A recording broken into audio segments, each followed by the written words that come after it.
occasion trois de ces défis sur lesquels je souhaiterais.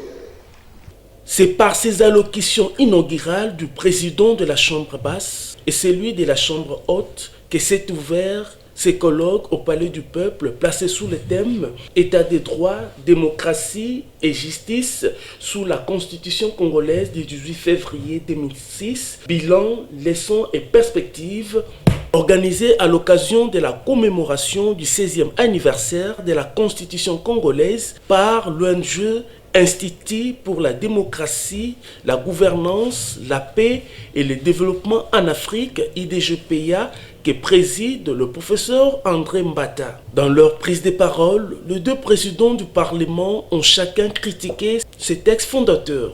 Christophe Mbosoko Dakwanga a salué un antidote qui sent contre les venin de l'arbitraire, mais qui se trouve en face de problèmes liés à la légitimité, l'inefficacité et les complexes. Dans une approche évaluative, Modeste Bahati, président du Sénat, a posé un problème fondamental, celui des crises incessantes en province et les débats sur l'unitarisme et le fédéralisme. Le président de l'IDGPA, structure organisatrice de ces colloques, professeur André Mbata, s'est félicité de la qualité des communications et appelé les étudiants à venir nombreux pour suivre les cours des droits constitutionnels. Se bravant sur les thèmes de ces colloques, les juristes et politiques répartis en 6 panels ont longuement réfléchi sur les avantages et les désavantages de la Constitution congolaise, ce qui les a amenés à tirer des leçons et projeter des perspectives. Cas du professeur Kalala, Félicien, qui s'est apaisanti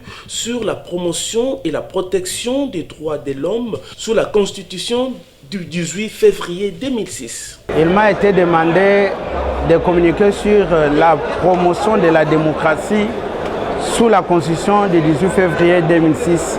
Il s'agit du deuxième sous-thème de cette communication de ces colloques. J'ai démontré que cette Constitution, sur le plan textuel ou sur le plan de la forme, est un exemple de la promotion de la démocratie. La Constitution du 18 février 2006 sur le plan des textes fait une promotion exemplaire de la démocratie. Mais la démocratie ne se limite pas dans les textes. C'est pourquoi au-delà des textes, nous avons évalué sur le plan pratique pour dire qu'il y a encore beaucoup de difficultés sur le plan pratique.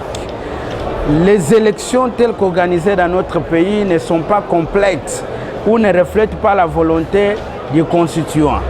Depuis 2006, il y a eu 3 cycles électoraux, mais à la suite de chaque cycle électoral, il y a des contestations. On n'a jamais organisé les élections à la base. La question de l'élection des gouverneurs, des sénateurs pose problème. C'est ainsi qu'il y a une rupture entre la démocratie consacrée dans la Constitution et la démocratie telle qu'elle est appliquée dans la pratique. Notons que 2 tendances se sont dégagées au cours de ces colloques. La première, seul le peuple peut franchir la ligne rouge établie dans la Constitution du 18 février par le référendum.